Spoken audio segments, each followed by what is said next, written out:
Hello and welcome back to VHawks Podcast, where we bring you the best running back two in the league and the best wide receiver in the league.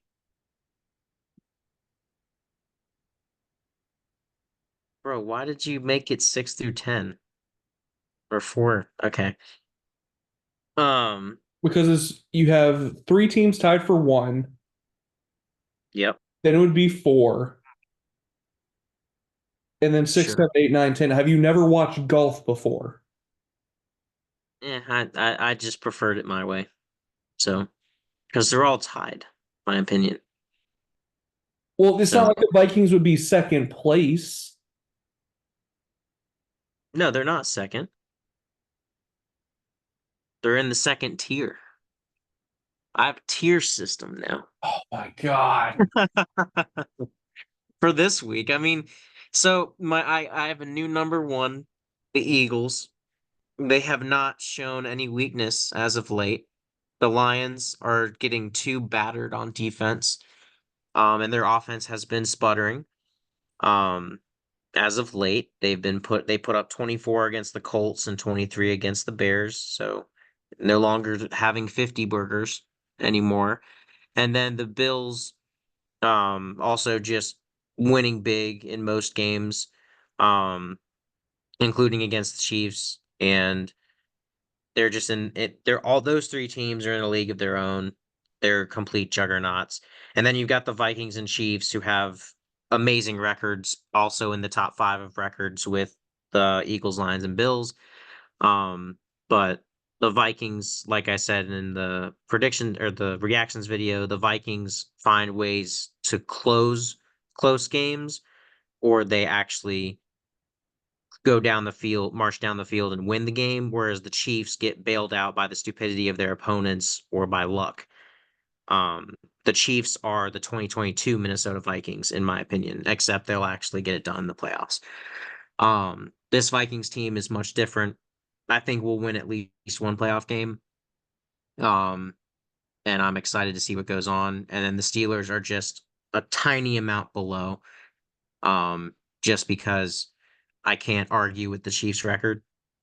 So putting them below three teams that have a lower record than them is already enough. So, but the Steelers are like a half step behind the Chiefs, in my opinion. If the Steelers win again, I'll probably put them above the Chiefs like you did. Okay, so Oh yeah, so I guess I'll go down the rest of my list, and then the Packers, Ravens, Chargers, Broncos. Okay, so we have the same exact list except our one and two are switched, and our five and six are switched. So that's actually pretty good to see. And the Commanders were also going to be my honorable mention. If the Broncos lost that game, I was going to put the Commanders in. If they won big, I had them at 9. Um and the Chargers at 10, but because that game got way closer than it should have, and their defense got carved up by Jameis Winston, I had to knock them down to 10.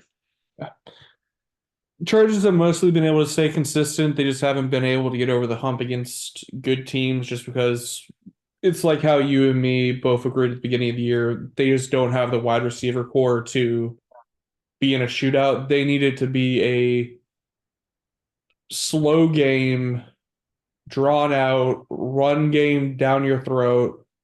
And those are going to be the type of games, kind of like the Steelers, where it's a close game till the end. It just who gets the ball, who makes the final stop.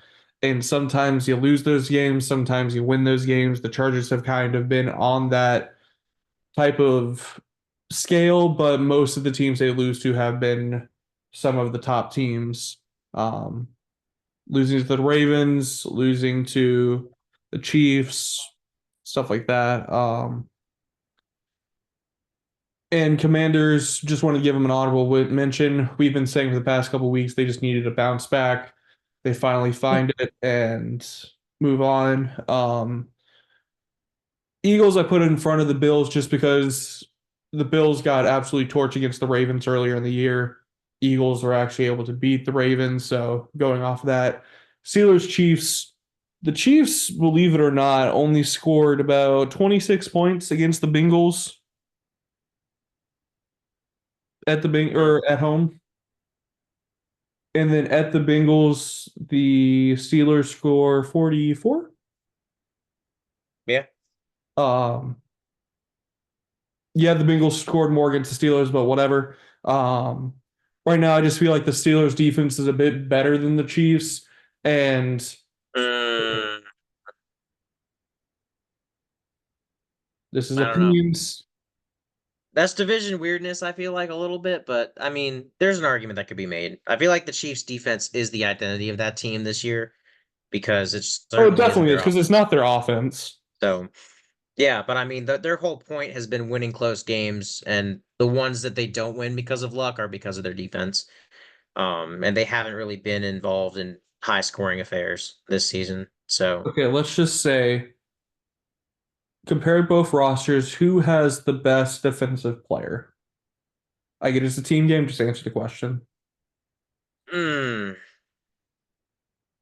I don't know. I don't know, man. Chris Jones is one scary, you know what?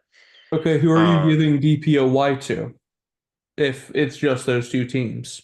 well, I mean, it's always going to go to the player who has the most sacks. So I mean, it'll go to TJ Watt, but the amount that you have to game plan for Chris Jones is crazy. Like he's just a step below Aaron Donald.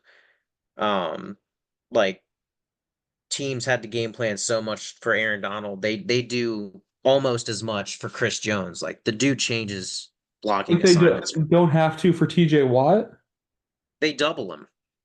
Like, well, for edges, it's a little bit easier because you get a tight end out there to chip them, get a back in the backfield just to buy your quarterback an extra second. With defensive tackles who change the game, and you can beat up two interior guys that you have to also throw in a back, or you throw in a six offensive lineman. Like it's tough for offenses to scheme against a guy who's tearing up the middle, and you also have the edge rusher. I forget his name that they have that's really good. Um. Karloftis, I think is his name. For who? He's slept on for the Chiefs. Uh-huh. Is their edge rusher. Um, he's pretty good as well. So like when you have to watch a guy in the middle and on the edge, it makes it really tough to scheme against. So um, I think TJ Watt should have won it last year for sure. But I just refuse to sleep on Chris Jones. Well, I'm not saying I'm not sleeping on him. I'm just saying if I were to pick a defense, I'd probably want the Steelers defense a bit more. They've been banged up and are still making plays. And then if you're just the Bengals, you decide just not even like chip or even touch TJ Watt. It's a bold move. I've got to give them that. Uh, it did not work. But right now I also feel the Steelers offense is a bit more momentum wise than the Chiefs offense because like you were saying with your Vikings find ways to win. Yep. The teams the Chiefs face just find ways to lose. Mm-hmm. Um, it, I'm tired of hearing, oh well, the Chiefs are winning. They're just that good. Blah blah blah. They just can't be beat. No, it's because every single team in the NFL that somehow plays them just becomes the dumbest pieces of shit you've ever watched. As I've said every week, the Chiefs are basically inches away from having a losing record. And until they get in the playoffs and start torching the world on fire, now that they've lost, I'm going to disrespect the shit out of them every week. Moving Yep. on. Me too. We're dropping them. Even But if they win, we're dropping them. They got to win by more. the reason why I'm keeping the Lions at one, I know you have them at one, but I if have them we're at saying two, left to technically. right, If we're gonna split hairs, I got them at two. okay. The reason why I'm keeping the Lions at one is a part of what we've said throughout the year is division weirdness. Some of those games, they're close for no reason. It has nothing to do with the talent discrepancy or whatever. It's just you play that team so many times, you know what they want to do. You know Yeah, how they play, you know their tendencies, and it just becomes down to those closest moments. And honestly, the Lions were dominating that first half. They had the potential to go up 23 to nothing, I believe, had a fumble near the goal line, which you got to give the Bears defense credit for being able to stop them and keeping the game within absolutely. distance going into half, and give it to the Bears for coming back in that game and having a chance. But then coaching is still a factor in games, and having the dumbest head coach in the league, or one of the dumbest head coaches in the league, does not help. And with the Lions, we've had this argument, and I'll keep it short. Do I feel like this was a blip on the record, or do I feel like this is a trend? I see it more as a blip on a record. Like, even with them only scoring like 20 points in the past few games, their defense were holding other teams to like 6 points. Um, so it wasn't a thing where they needed to score 50. And sometimes like you get ahead like 20-6 and you're just like, okay, we've got this. We're not going to keep lighting the world on fire. I'm not going to kill them for having a 20-6 type of game. Um, and I feel like they'll get back to it. It was also a short week coming off a Sunday game and then to a Thursday game, especially at noon. Um, The Bears also had the same thing, but yeah, my only thing is that, you know, my number one, my theme for them are juggernauts. And I said when the Lions beat the Vikings that they're almost immovable at one, especially when they started dropping tons of points on everybody. The Eagles started doing that as well, and they've been a juggernaut, and their winning streak is also huge, just like the Lions. But the past two games, the Lions offense has come back down to earth. And on Thursday, I saw a loss. Like we said, they had a Chiefs situation where the ineptitude of their opponent cost the opponent that game. The Lions did not win that game. The Bears lost that game. Just like the Raiders lost that game, the Chiefs didn't win. The Eagles have not given me much to worry about in their games, like any of their games recently. And that's the only reason why I'm putting them ahead is because there's starting to be a lot more doubts with the Lions. I know it's only 2 weeks coming back down to earth, but that defense is shredded. I think that's going to start showing a lot more. And the Eagles are just getting better. They're finding their weapons. They've got guys injured week to week. Devontae Smith didn't even play against the Ravens. He's not played for a couple weeks. He's missed a ton of games in and out. Um, Dallas Goddard's missed a few games as well. And I think AJ Brown even missed a game, and they're still winning. And putting up tons of numbers. So I got to give them their props. I got to put them at one. Point okay, one, can I I ask you a guess. question real quick? So yeah, Is winning 24-6 on the road coming back down to earth? when you're scoring 50 plus in like You three can't, straight it's the games, yeah. NFL, Tyler. You're not going to score 50 every week. Yeah, yeah. No, but I'm just saying that they made it seem like it was a trend and they couldn't be stopped. Though they scored only 24 against the Packers. Like the teams they were blowing out by 50 were bad defenses. Let's Yeah. not, because I'm like not they I'm not only I'm not score. really saying it. I'm also it's more of the defense being just completely battered with injuries. But like I said, it's that and more along the lines of I saw a Lions loss on Thanksgiving. If they didn't have Eberflus, the Bears win that game. It's just I look at that type of game and I'm like, okay, every you can look at every Super Bowl winner and say and look at their schedule and say which game should have probably been a loss on their record, and you could probably find one or two. I'd give this as a coulda, shoulda, woulda been a loss for the Lions. Now, Yeah. for the Chiefs, where I'm going to kill them more for it is because I've seen that type of game not just once, but at least 5, 6 times this season. Yeah. And I've given you three factors for why I put the Lions back down. Um, and the Eagles, I don't think there's much more to say about them. Like their win streak is almost as long as the Lions.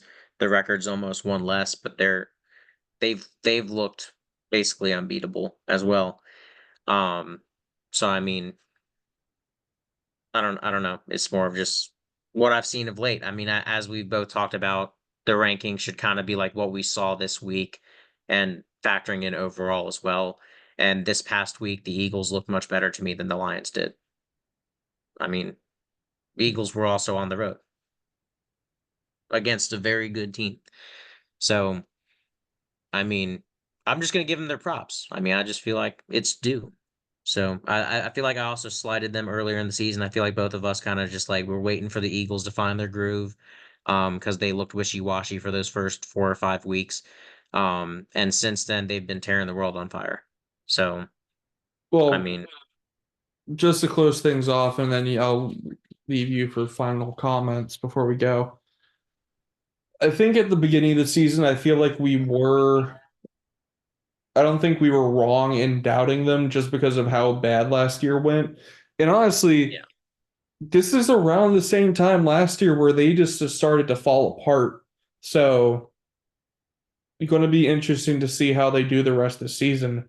It's just they suddenly just collapsed and things just never got better, even going into the playoffs and then getting smacked by Tampa Bay. Um, it's one of those things where just kind of go off of the evidence. And now that they've started getting things together, and yeah, they do have a 8 game win streak. Um, but it's also, I haven't seen the Lions fall apart at this part of the season. I've seen the Eagles do it. So yeah. still a little bit of doubt there, but I don't feel like I'm sliding the Eagles too much by having them at 2. So yeah, No, whatever you I want. just said over the course of the year, I feel like they've been lower on my list than they should have been. So making up for it a little bit now. Um, but I mean, I don't know. Like I said, they're all on the same tier for a reason. I just gave the Eagles the slight edge this week because I saw better this week than I did anywhere else. This is specifically based on this week. Now if the Lions play better than the Eagles next week, Lions will be 1.1 and Eagles will be 1.2. So, um, but in my opinion, like you can interchangeably put all those teams up there because if you would ask two of them to play a game, I honestly couldn't tell you who'd win. I'd probably just say the home team. So, but yeah, Justin Jefferson, uh, one of only 4 players in NFL history to have 1,000 yards in his first 5 seasons. So, still making history. Um, and Zach Charbonnet, greatest running back 2 in the league for my money. All right, stay tuned for our predictions video coming out later this week. Skull. Hopefully that won't be shoulder. Peace.